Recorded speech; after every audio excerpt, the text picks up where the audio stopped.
Bonjour à toutes et à tous, bienvenue parmi nous. On va être ensemble 30 minutes pour parler feu de forêt, de nouvelles solutions avec les données spatiales. Nous avons donc autour de la table le commandant Marjorie Sampsoni, qui est chargé d'innovation à l'Entente Valabre. Bonjour. Simon Lamy, VP secteur public chez Kairos, et Adrien Sévrac, chef d'unité adjoint de la forêt de la biodiversité à la direction départementale des territoires et de la mer de l'Aude. C'est une table ronde qui est organisée par le CNES et le SCO, le Space for Climate Observatory. Et avant d'entrer dans le vif du sujet, je donne la parole à Frédéric Brotard. Bonjour à tous. À mon tour de vous souhaiter la bienvenue sur cette table ronde. Alors, l'Observatoire spatial pour le climat, c'est un projet du CNES, un programme du CNES qui s'attache à travailler sur l'adaptation des sociétés au changement climatique et à la valorisation de la donnée spatiale d'observation de la Terre. Alors, on a pas mal d'applications. Hier, nous étions présents également où on travaillait sur les eaux, les inondations, la gestion de la ressource. Aujourd'hui, on va discuter des feux de forêt, de l'aléa feu de forêt. Et je vais donc laisser la parole à Raphaël. Et je vous remercie également de votre présence. Merci beaucoup Frédéric. Alors peut-être quelques éléments de contexte pour commencer. Donc depuis plusieurs années en France et dans de nombreux pays, les effets du changement climatique sur la végétation démultiplient les risques d'embrasement de nos forêts. Quantifier les risques de déclenchement de ces feux de forêt, comprendre leur dynamique et travailler à optimiser les scénarios d'intervention pour garantir la sécurité de nos espaces de vie et des personnes devient un enjeu incontournable. L'apport de la télédétection, on en parlera, couplé à l'expertise des acteurs de terrain, permet dès aujourd'hui de fiabiliser des dispositifs d'alerte et de prévention, mais aussi de concevoir des outils d'aide à la décision intégrant les scénarios de projection climatique du GIEC. Commandant, je commence avec vous. Une première question toute simple. Est-ce que vous pouvez nous dire ce qu'est l'Entente Valabre ? Oui, alors je vais m'appuyer sur quelques slides pour vous présenter l'Entente Valabre, qui est un établissement public administratif. Donc le siège social est à côté d'Aix-en-Provence, dans le sud de la France, les Bouches-du-Rhône. Pour faire très simple, en fait, c'est né d'une volonté de quelques maires, il y a 63 ans, qui, pour faire face à l'aléa feu de forêt, ont mutualisé leurs forces. Donc on commençait à acheter des camions en commun, parce qu'à l'époque, on était communaux, les sapeurs-pompiers. Puis finalement investir pour des avions bombardiers d'eau. Et puis on s'est rendu compte qu'il fallait créer une doctrine pour attaquer les feux de forêt. Et aujourd'hui, on est devenu donc établissement public administratif par la loi de modernisation de sécurité civile. On a la volonté en fait de mutualiser les forces vives. On est à disposition donc des collectivités, des services départementaux d'incendie et de secours.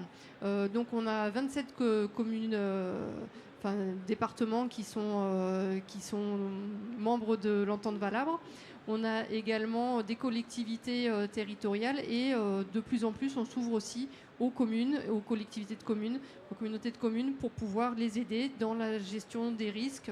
Alors, tout ce qui est risque naturel, feu de forêt, mais également inondation. Et l'idée, c'est de mutualiser et d'apporter notre ressources et nos compétences. Donc, un pôle formation, on est plutôt dans la formation sécurité civile des sapeurs-pompiers. Un pôle essai et recherche, là, on fait beaucoup de recherches au niveau national et international, notamment dans la thématique feu de forêt. Un pôle information et prévention, et là, il y a vraiment un soutien pour les collectivités, pour des campagnes de prévention, notamment sur la partie feu d'espace naturel. Et le pôle innovation nouvelles technologies, donc, dans lequel j'interviens. La slide suivante. Alors, qu'est-ce qu'on fait concrètement ? Donc, c'est un peu plus détaillé sur les slides. L'idée, c'est qu'en fait, on a une solution, des solutions open source dans lesquelles on met des couches métiers, donc de sapeurs-pompiers, pour pouvoir en fait avoir du système d'information géographique adapté aux besoins des commandants d'opérations de secours et des directeurs d'opérations de secours. Donc, le premier directeur d'opérations de secours, c'est le maire. L'idée, c'est d'avoir de la cartographie opérationnelle pour faire de la prévention, de la gestion de risque, du retour à la normale. Donc, c'est un système de service d'information géographique. On a des solutions open, donc c'est pareil, c'est de l'open source pour lequel, en fait, on va répondre aux besoins des utilisateurs. On a tout un programme de système d'information géographique pour la défense de la forêt contre l'incendie. Et une solution Crimson qui en fait est une solution opérationnel partagé avec les différents acteurs de secours. Donc si vous êtes intéressé pour plus d'informations, n'hésitez pas à venir me voir.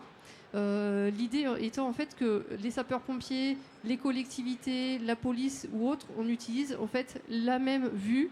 Donc il y a des symboles, des graphiques, des codes couleurs qu'on apprend à se servir. Ça, c'est la doctrine sapeur-pompier, ce qui nous permet en fait de comprendre la même situation et de ne pas avoir chacun nos outils différemment. Alors, non, ça c'est la prochaine. Voilà. Donc, en gros, juste vous dire que voilà, nous, on a 70 services d'incendie et de secours aujourd'hui qui ont la solution Crimson déployée en France. Et l'idée, voilà, c'est qu'on est en premier lieu au service aussi des collectivités parce que ce sont les premiers acteurs des secours sur le terrain. Donc, n'hésitez pas si vous voulez plus de renseignements. Je serai là pour vous répondre. On pourra échanger après la table ronde, bien sûr. Simon, je me tourne vers vous. Donc, avec Kairos, vous avez développé une plateforme de suivi de différentes composantes environnementales, notamment les forêts, de gestion et de prévention des risques liés à ces milieux. Est-ce que vous pouvez nous en parler de cet outil, de son fonctionnement ? Oui, bien sûr. Déjà, merci pour cette invitation et nous donner l'occasion d'en dire un petit peu plus sur ce qu'on fait. Alors, Kairos, c'est une société française qui est spécialisée dans l'utilisation de données satellitaires et d'intelligence artificielle. Et à partir de ça, on crée des données et des applications en rapport avec l'environnement et l'énergie. En fait, on aide vraiment nos clients à disposer de mesures indépendantes, de mesures fiables et actionnables pour les aider à prévenir les risques naturels, diminuer les émissions de gaz à effet de serre ou accélérer leur transition énergétique. Donc ça, c'est le cas d'intervention de Kairos. Et on crée des données utilisables immédiatement ou des applications sur mesure faites pour une communauté d'utilisateurs, comme on a pu le faire pour les pompiers et la sécurité civile. On a développé toute une technologie qui utilise différentes sources satellitaires, ouvertes ou commerciales. On aura peut-être l'occasion d'en discuter venant du CNES. Je suppose qu'on va avoir un petit aparté à ce sujet. Ces données-là, ensuite, elles sont appliquées sur une base de données d'actifs qu'on enregistre. Donc on a des millions d'actifs qu'on surveille tous les jours, des millions d'espaces naturels. Et comme ça donne la possibilité à des utilisateurs d'accéder à des données ou à des interfaces ou à des tableaux de bord ou de pouvoir requêter une intelligence artificielle, un chatbot pour avoir des informations sur des risques qui peuvent toucher certains actifs. Sur les feux, on a développé toute une suite d'applications dont celle qu'on présente aujourd'hui et qui nous semble la plus pertinente dans le contexte du Salon des maires, qui est l'analyse de la végétation, de la densité de végétation à proximité des bâtiments et des infrastructures. On sait que l'interface entre la forêt et les habitations de l'infrastructure, c'est ce qui provoque les incendies. Je pense que les pompiers et la DDT ne pourront que confirmer.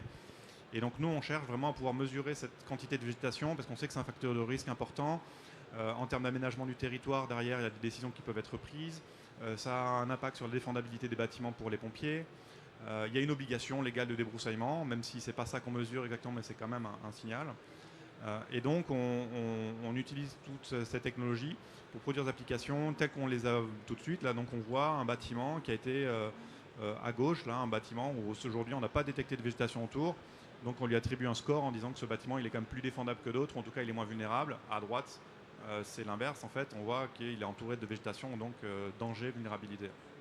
Sur l'autre diapo, on voyait des informations sur un bâtiment plus précises, avec son adresse, etc. Donc, c'est vraiment une donnée actionnable. Et notre technologie permet de passer ces mesures à grande échelle. Donc là, on voit le bassin d'Arcachon que vous avez peut-être reconnu. Et donc, c'est des millions de bâtiments qu'on analyse plusieurs fois par an pour leur attribuer un score de vulnérabilité et défendabilité. Et donc, c'est ça qu'on propose aux forces de sécurité civile et au pouvoir public pour prévenir les feux de forêt, les feux d'espace naturel. Oui, on voit tout de suite l'apport de la donnée spatiale sur ces images. On y reviendra plus tard. Adrien, vous pilotez le projet Aller au feu. Très simplement, présentez-nous cet outil d'aide à la décision. Oui, bonjour, merci à tous. Alors, le projet SCO Aller au feu, tout d'abord, c'est des partenaires. Donc, c'est la DDTM qui vient piloter, coordonner les différentes actions. Ensuite, on a travaillé avec l'Office national des forêts, la cellule DSI pour la création de l'aléa et la validation ensuite de la mise à jour de cet aléa. Le TIS de l'autre, donc c'est nos opérateurs terrain, c'est ceux qui connaissent le terrain qui viennent valider les données. l'INRAE qui a travaillé à partir des données du CNES, donc l'ensemble des images satellitaires qui ont été traitées. Ils ont travaillé sur la mise en place d'un modèle probabiliste d'activité des feux et des différents indicateurs. Et ensuite les données météorologiques, notamment du GIEC, pour pouvoir mettre à jour cet aléa. On peut enchaîner. Du coup, aller au feu, c'est donc la création de... Est-ce qu'on peut avoir la diapo ? On a une petite démo qui va arriver, excusez-nous.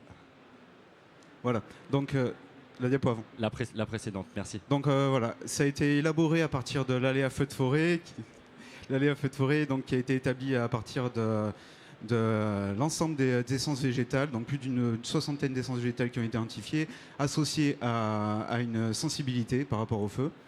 Donc a été couplé à ces données la température, les données climatiques, l'humidité et le vent, ce qui a donné un aléa feu de forêt. Ensuite, avec les données satellitaires donc de Sentinelle, MODIS et de Pléiade, couplées à la base de données d'Azone Prométhée de 2000 à 2022, on a pu élaborer, donc le CNES a pu travailler sur Sentinelle et MODIS pour homogénéiser l'ensemble des données. Et l'INRA a travaillé donc sur un modèle probabiliste d'activité des feux avec en base d'entrée des indicateurs connus comme l'IFM, des indicateurs structurels comme la surface des feux, la sensibilité, mais aussi la partie bâtie. Ils ont pu sortir de ce modèle l'occurrence des feux, donc une occurrence des feux de plus d'1 hectare, la probabilité qu'un feu parcourt 1, 10, plus de 100 hectares. Mais également, ils ont travaillé avec le travail de Roré sur une thèse pour l'identification d'un indicateur opérationnel de sécheresse des végétaux.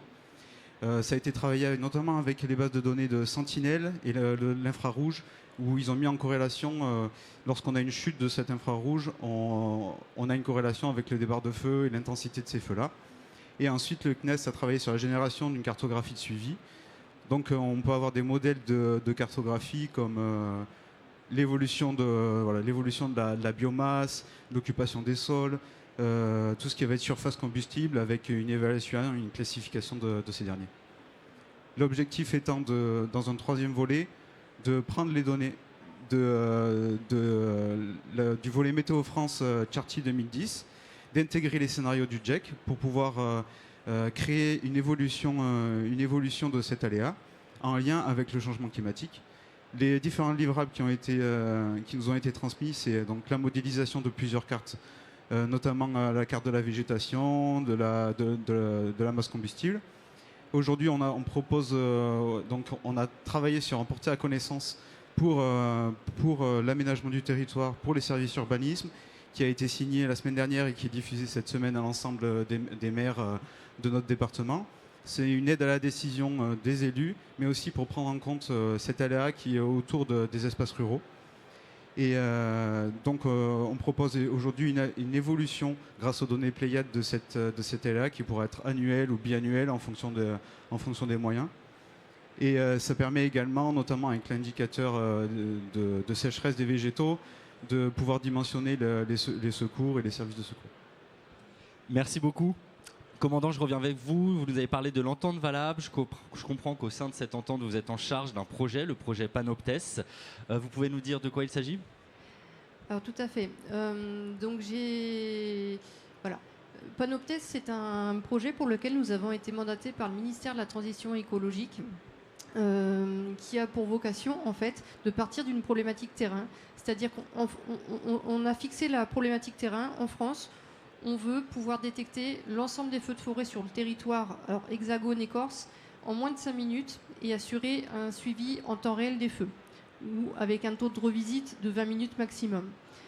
Donc ça veut dire faire de la détection précoce, ce qui correspond en fait à notre doctrine opérationnelle française pour faire une attaque massive sur les feux naissants.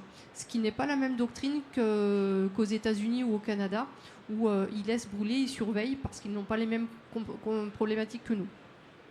Donc pour ça, on peut passer les slides, vous pouvez les demander je pense aux organisateurs si vous voulez. J'ai mis quelques informations pour vous décrire un peu plus le projet, mais je pense qu'on peut aller sur les cartes. Voilà, l'idée c'est qu'en fait on veut couvrir le territoire pour le moment métropolitain et pour ça Pour répondre à cette problématique terrain, du coup, ce qu'on a fait, c'est qu'on est allé sourcer, on a fait un appel à manifestation d'intérêt auprès des industriels, auprès des associations, des laboratoires universitaires de recherche et autres.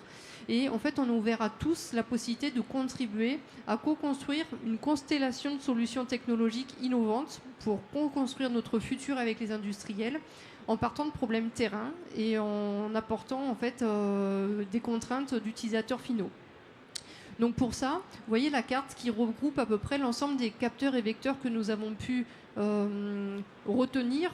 Donc en fait, l'idée c'est de coupler l'ensemble de ces capteurs et vecteurs. Donc ça va du satellite géostationnaire qui est à 36 000 km, donc qui est très intéressant parce que du coup il est en tout point au-dessus du même point et peut apporter de l'information continue. Par contre, pour la détection des feux d'espace naturel, s'il y a un petit pixel qui est sur la carte, ça veut dire que c'est plus un départ de feu, c'est déjà un gros feu avéré. Donc pour ça, on se dit il faut aussi des constellations de nanosatellites qui ont des contraintes de taux de revisite qui ne correspondent pas au niveau opérationnel, parce que si ça passe tous les 2, 4, 6 heures, ça ne correspond pas à notre besoin. Donc pour ça, on se dit il faut aussi des ballons stratosphériques. Alors aujourd'hui, il y a deux types de ballons, mais qui n'existent pas encore. C'est les ballons qui sont à 20 km d'altitude, autonomes pendant 1 an. Il y a 2 projets avec Airbus et Thales, mais qui ne sont pas encore en l'air. Donc on prépare vraiment l'avenir. On a les ballons captifs. Là, des solutions existent déjà. Les guets aériens armés, ce sont toute la flotte de sécurité civile qui patrouille les Canadair, les Dash que vous voyez peut-être au-dessus de vos départements. On a la partie drone. Alors les drones télépilotés, pas de souci, c'est à peu près d'usage courant maintenant dans les services d'incendie de secours. Par contre, les essaims de drones, les drones autonomes, on a encore des verrous réglementaires, des verrous d'acceptation sociale également. Pour autant, ça peut être un vecteur intéressant pour l'avenir, pour pouvoir faire de la surveillance. Les caméras sur mât, alors ça, je pense que vous connaissez un peu plus dans les collectivités, parce que de plus en plus, notamment avec les fonds verts, les départements s'en sont équipés.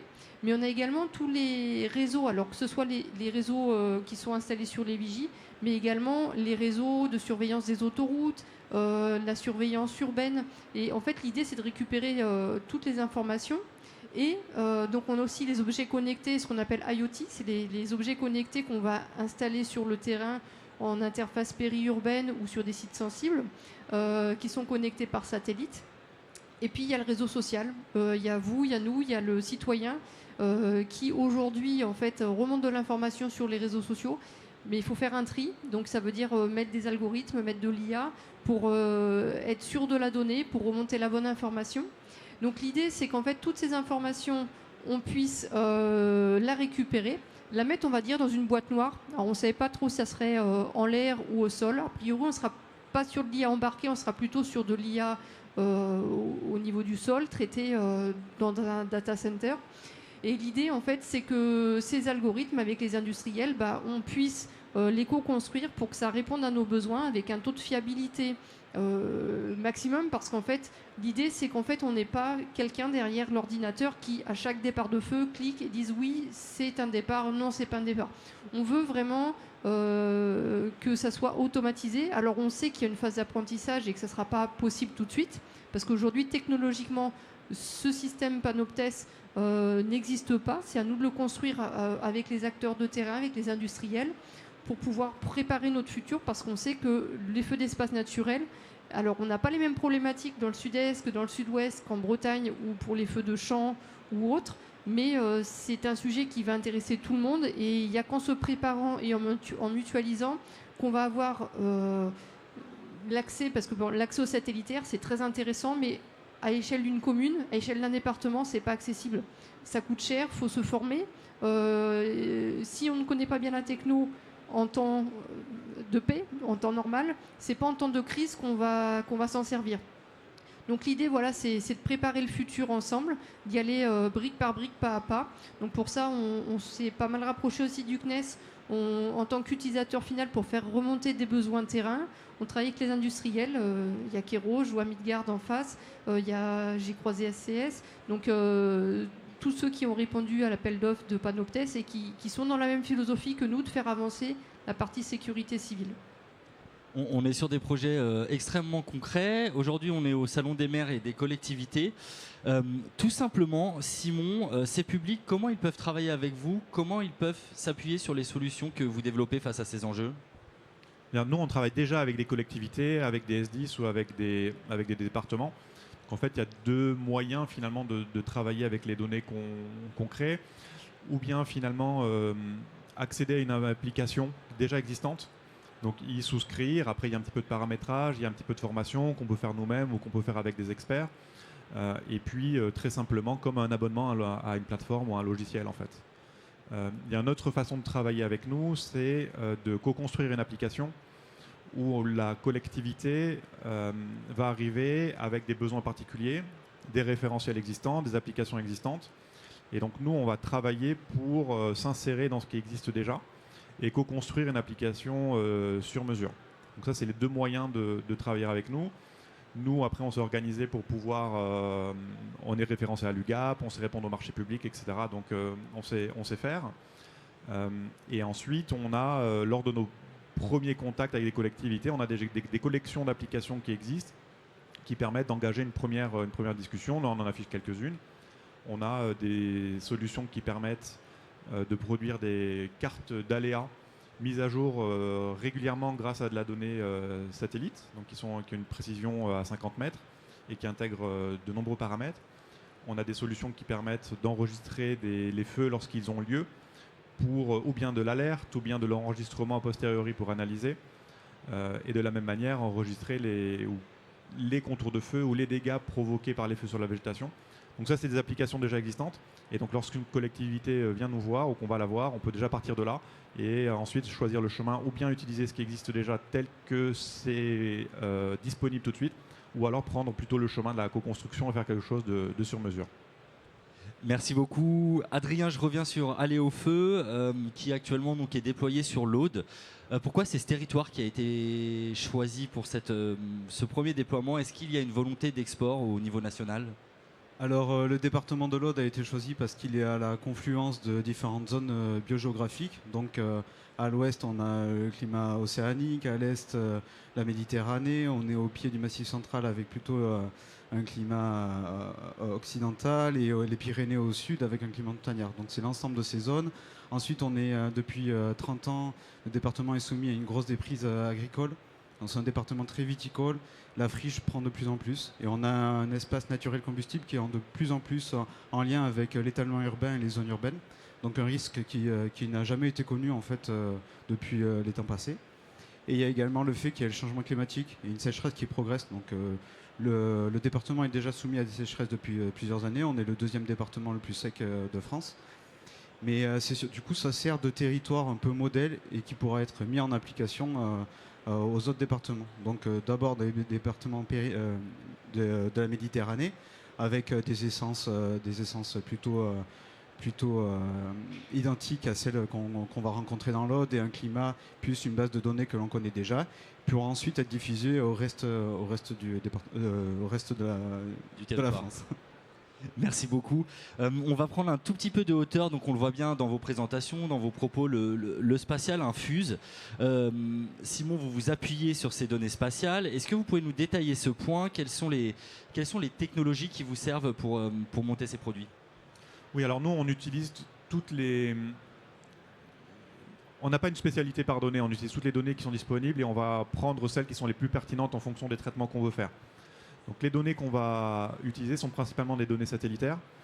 On cherche à exploiter au maximum les données qui sont ouvertes, donc open source et gratuites, et en particulier celles des constellations Sentinelle, donc programme Copernicus, où en tant qu'Européens, on peut quand même se réjouir de cet instrument qui fait vraiment avancer la question climatique, qui produit énormément de données utilisables par les services publics ou par les industriels. Donc voilà, au premier chef, on utilise les données de Sentinelle, que ce soit les images, que ce soit ce qui est non visible comme l'infrarouge, mais aussi le radar. Nous, on a Sentinelle-1, on a vraiment une expertise pour utiliser le radar qui est très utile pour mesurer des hauteurs, mesurer de l'eau, etc. Donc vraiment, on utilise ces données-là. On va utiliser des données aussi publiques qui sont nationales, de missions scientifiques ou d'autres pays, les Italiens, les Japonais, etc. Donc ça, on a des accords, nous, avec eux.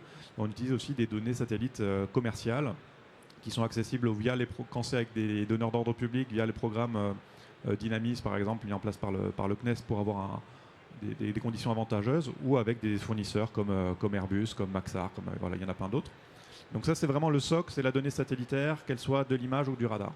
Ensuite, on va aussi utiliser d'autres sources de données lorsqu'elles sont disponibles, des données publiques, qui nous aident en fait à produire de la statistique ou un modèle sur lequel ensuite on va pouvoir s'appuyer, donc des données de météo, des données terrain, des données quand sont disponibles, par exemple le LIDAR de l'hygiène, voilà, qui en termes d'appui aux collectivités est quand même un véritable atout qui a été mis en place ces dernières années. Donc ça, on peut s'en réjouir aussi. Et les dernières sources de données, donc toi tu dis qu'on prend de la hauteur, mais il y a aussi la donnée terrain qui est fondamentale. Il n'y a pas de bonne application sans données terrain. Et donc on a des investissements à faire de notre côté, ou avec les utilisateurs, ou avec des experts comme les pompiers par exemple, pour pouvoir recueillir de la donnée terrain et la mettre en relation avec les données satellitaires. Et c'est à partir de là qu'on a quelque chose qui est vraiment opérant, qui a du sens, et ensuite qu'on peut passer à l'échelle. Donc je me permets d'insister là-dessus, c'est vraiment super important de l'avoir. Il n'y a pas de bonne application sans données terrain. Il n'y a pas de bonne application satellitaire dans ce domaine-là sans données terrain. Merci beaucoup. J'ai peut-être une question pour vous trois. Alors on voit que vous avez des profils différents. Il y a un but commun, proposer des solutions face à ce défi. Comment vous travaillez tous ensemble? Est-ce que les maires, les collectivités ont aussi un rôle à vos côtés pour qu'on ait justement la solution la plus efficace possible pour prévenir ou pour lutter contre ces feux de forêt? Au niveau des Adrien. maires, je trouve surtout du coup l'intérêt sur la diffusion de la donnée et la sensibilisation par rapport aux administrés. Nous, c'est là-dessus qu'on s'appuie. On est très, par exemple, sur les obligations légales de débroussaillement. Donc là, ce qu'on nous a servi par rapport à l'aléa feu de forêt, mais on a aussi des couches de végétation qui nous permettent de voir justement ce suivi de débroussaillement. Et là, on communique énormément là-dessus par rapport aux maires et qui, eux, diffusent après la donnée aux administrés. Commandant, oui. Alors moi, à double titre, côté sapeurs-pompiers, nous sommes les conseillers techniques des maires, puisque le premier acteur du terrain, c'est le maire qui doit prendre la décision. Donc on communique à ce titre-là, ça c'est le volet sapeurs-pompiers. Pour l'entente Valabre, je dirais qu'on communique à travers le réseau d'adhérents, puisque on fait pas mal d'interservices, de réunions interservices, donc on a beaucoup de problématiques terrain qui nous remontent. Et on a comme je vous disais, des collectivités qui sont partenaires et qui ont développé les outils, notamment l'outil Crimson. Donc on a de plus en plus de demandes parce qu'en fait ça devient une problématique pour la municipalité de dire bon, je vais faire de la prévention, je vais commencer à me former aux outils, comme ça le jour où il y aura la crise, je pourrais me plugger sur le même système opérationnel et avoir la même information et comprendre en fait, donc commencer à me former. Donc à ce niveau-là, quand on déploie nos outils en fait dans les collectivités qui deviennent adhérentes, à ce moment-là, on recense les besoins des utilisateurs, de tout type d'utilisateurs, et on fait remonter et on améliore nos services de manière à ce que ça réponde à chaque besoin. Et nous, du point de vue de l'industriel, on travaille très bien avec les collectivités parce qu'elles connaissent leur territoire, elles connaissent leurs besoins, et donc elles peuvent exprimer très rapidement ce dont elles ont besoin. Et nous, donc on est quand même une PME, on va dire, assez agile, et donc on peut très vite proposer des solutions en quelques jours qui ressemblent à la solution désirée, et donc itérer comme ça pour avoir un produit qui soit fait sur mesure. Et le deuxième intérêt, enfin la deuxième façon de travailler, c'est plutôt trouver entre collectivités le plus grand dénominateur commun, en fait un besoin qui ressemble ou qui rassemble plusieurs collectivités, de sorte à ce que nous, industriels, on arrive à trouver cette solution-là et faire en sorte qu'elle puisse passer à l'échelle, c'est-à-dire avoir plusieurs clients, plusieurs débouchés, et donc finalement avoir un coût et un investissement le plus réduit possible pour les collectivités, où on sait tous qu'elles fonctionnent à budget contraint. Et donc rechercher cet effet d'échelle-là aussi très important pour nous industriels pour trouver un débouché à nos propositions. Je ne sais pas si ça fait réagir dans l'audience, s'il y a des questions ou des personnes qui veulent apporter leur témoignage. On sera disponible aussi après cette table ronde. Pour conclure, peut-être Simon, un dernier propos. J'aimerais qu'on démystifie la donnée spatiale. Le spatial, ça peut faire peur. Je comprends que le coût d'accès aux données satellitaires est finalement assez rapidement amortissable pour une collectivité, très complémentaire des données in situ, comme vous l'avez dit. C'est bien ça ? Voilà, alors la donnée satellitaire, c'est sûr que si on veut une image qui permet de pouvoir lire une plaque d'immatriculation à n'importe quel moment, effectivement, c'est des produits très sophistiqués, ça va des coûts significatifs. Mais il existe de nombreux cas d'usage où en fait la donnée publique, à partir du moment où les algorithmes ont été correctement calibrés, permet de rendre des services à des coûts très compétitifs. Quand on parle de l'aménagement du territoire, donc on a des grandes surfaces, on a besoin de suivre des phénomènes, mais à l'échelle de quelques jours ou semaines. Et on suit des objets qui font quelques mètres. À partir de ce moment-là, lorsque ces conditions sont réunies, la donnée publique est très compétitive. Et nous, les solutions qu'on propose pour des collectivités, on connaît leurs contraintes, on connaît les règles de marché public, etc. Et donc on sait que ça peut marcher, donc ça reste accessible. Après, toutes les caractéristiques que je viens de dire, c'est-à-dire grande échelle, objets de quelques mètres, etc., on voit aussi qu'il y a des limites. Et donc, ça veut dire que il y a des cas, il y a besoin de travailler aussi avec la donnée in situ et donc avec les agents de terrain, que ce soit dans le cas du débroussaillement, que ce soit l'ONF, que ce soit les collectivités, que ce soit les pompiers. Mais on aide à trouver un optimum économique et à finalement économiser des ressources en aidant ces personnes-là à intervenir sur ces endroits où il y a vraiment besoin d'eux, les plus vulnérables, les plus risqués, et donc finalement à gérer des ressources contraintes avec un phénomène qui s'aggrave pour qu'elles interviennent vraiment là où on a besoin d'elles. Voilà. Merci beaucoup. On arrive à la fin de la séquence. Peut-être 30 secondes avec Frédéric Brotard pour conclure. Merci à tous. Merci beaucoup, c'était passionnant comme chaque fois. Alors on vous invite sur notre stand, on a un grand stand qui était du CNES, vous voyez c'est le panneau jaune là-bas des solutions satellitaires pour lesquelles on va retrouver et nos intervenants et également d'autres entreprises porteurs de services au-delà des feux de forêt, la gestion des eaux, etc., du territoire, l'agriculture. Donc voilà, c'est juste là à une vingtaine de mètres et donc on vous attend là-bas. Merci beaucoup.